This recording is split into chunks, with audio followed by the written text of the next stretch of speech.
What's going on, guys? Gomes here back again on another MLB The Show 19 Diamond Dynasty video. It's been a while since we just had a little sit down talk about content and stuff like that. So that's what I want to do today.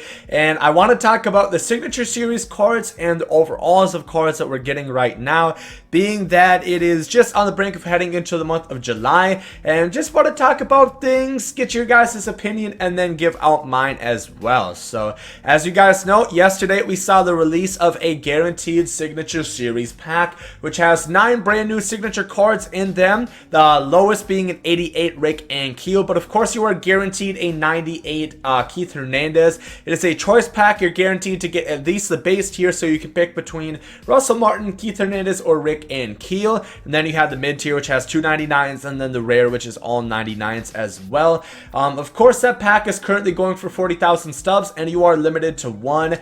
And just with a lot of lists, it left me a lot of questions that I had much earlier on in the year, and they definitely spiked within these last couple of days from the announcement of all the new Signature Series cards being added into the game, and then it actually coming into fruition yesterday. So first, I posed the question: do we have too many Signature Series players within Diamond Dynasty? If you take a look right now, there are 3 pages. I'm not going to count exactly how many there is, but you can see how many there are. So that is Signature. Now we're going to take a look at just plain, let's just look at postseason cards. We have pretty much no postseason cards. Let's look at hardware. We have not even close to the amount of signatures.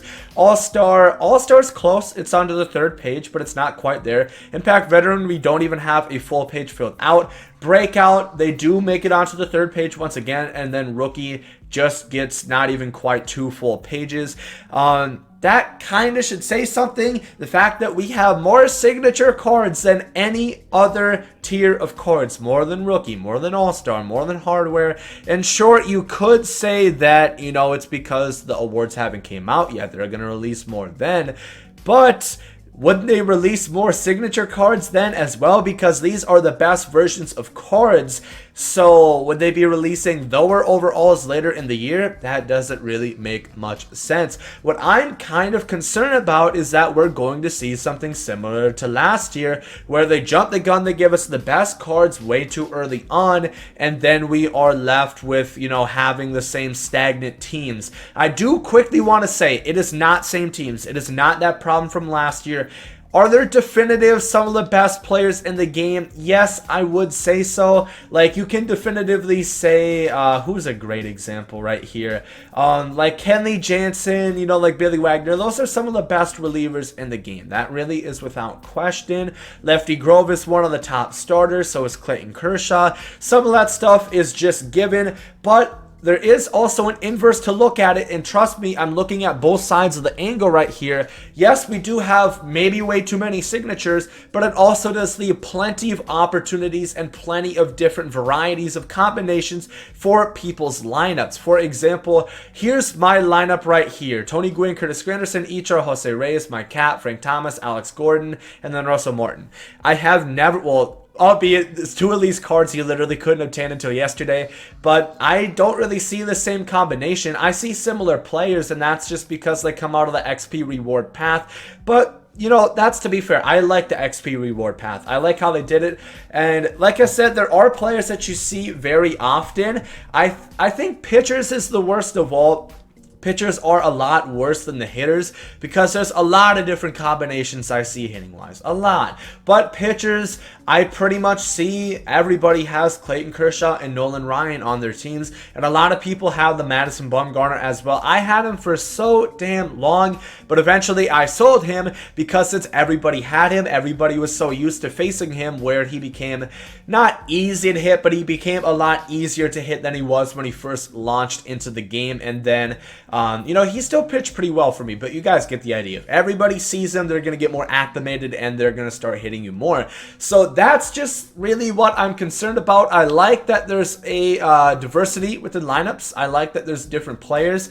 I don't really know what they're going to do for pitchers. You know, really going to have to see. The main problem with pitchers, I think, is just that they have 2, you know, 99 signature pitchers within the XP reward path, and they're not even the highest tier. I think what they might have been able to do better is if they put, you know, maybe a pitcher within here and not have it all just be hitters. I think that would be something that could have helped out because you get every single one of these players. So, of course, everybody's probably going to pick these two in particular first, and then Ichiro's up there. I picked Ichiro first, you guys know that. Then there's Trevor Hoffman, which, you know, is up there as well. So I think they could have changed that around a little bit. I think these are a little bit too easy because once you get to level 75 bronze, you already get a Clayton Kershaw, and you can, you know, face people that have gold hitters with a 99 Kershaw. That is pretty overpowered, and everybody has Kershaw at this point. So I think there personally might be too many Signature Series cards. That alone is something I wanted to talk about. So you might not think it's a big deal that everything is a signature, and, you know, ideally, or, you know, in the all reality, it might not be, because it's just a visual thing, right? To be honest with you guys, when they first announced Signature Series cards that were going to be coming into the game, you know, like in the initial live streams before the game came out, I wasn't sure it was a player. I really was not quite sure that it was going to be a player. You guys know the whole dilemma last year where we had bobbleheads, we had jerseys, we had hats, we had pixelated autographs. I thought it was going to be something like that, just a collectible that's going to obtain virtual and pixelated dust within your inventory, fair to say. But no, they are players, and I'm happy to see that. I think the card art looks really, really nice. These cards look fantastic. You know, of course, they, you know, all the flashback and legend cards, they are sponsored by Topps, or they are partnered with Topps, so they have the Topps card from that year of that player, and that's how they make a flashback. And that's usually would somehow tie them to, like, they would have to make that specific. They would have to have it be that specific year, and it just became a little bit more difficult. They don't have to do that with signatures, however. You know, even if these guys never got a card for some reason, or if, you know, they just, for some reason, whatever the case may be, they don't really have to follow it, because these are not Topps cards. These are cards that they make themselves. So there's a lot of things to consider about it. It's just a visual thing, but I think the whole specialty of a signature card really wore off within a month in the game, because every card they release now is a signature. I kind of just expected. I'd be more shocked if they released a flashback card, you know, like just a regular standard flashback card at this point, opposed to a signature, which is good or bad, really depends how you look at it. So I can look past it. You know, I wish they would have rolled them out a little bit more specialty, not gave everybody a signature card, you know, still have some high flashbacks, but it is what it is. That's not really that big of a deal. I am a little, I don't know about worried, but I'm curious what's going to happen within overalls. If you guys play the game NBA 2K, if you play their My Team, you guys know this year it definitely got a little wet and wild for the reasons that they had pink diamonds available 99 overalls pretty much right away.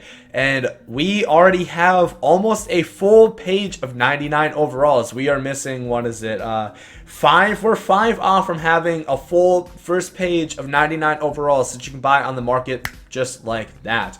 And that is a little bit weird considering this game has not been out that long. The only thing I'm worried about is, are you going to have enough content to roll out at least until like 2020?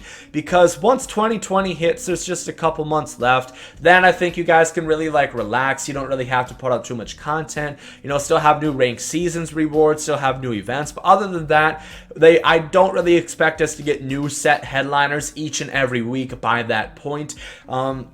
That's just nature. That's how it has been the last couple of years with Diamond Dynasty, and there are still great cards. We still haven't seen a signature Ruth, a Griffey, a Pujols, a Chipper Jones, a Lou Gehrig. There's still plenty of guys that we have not seen signatures of yet.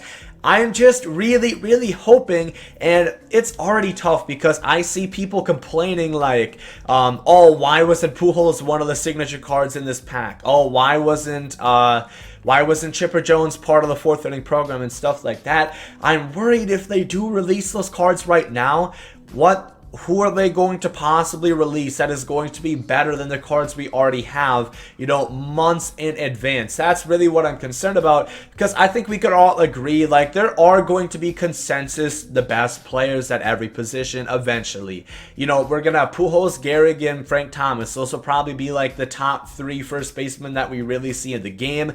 Chipper Jones is probably going to be the best third baseman. Hell, I still see so many people use the 87. A switch hitting third baseman like Chipper Jones Jones is going to be crazy once we see him. And then, of course, everybody loves Babe Ruth. I didn't mention Ted Williams. He's up there too. And then Ken Griffey Jr. There's a lot of great cards that we still have to look forward to.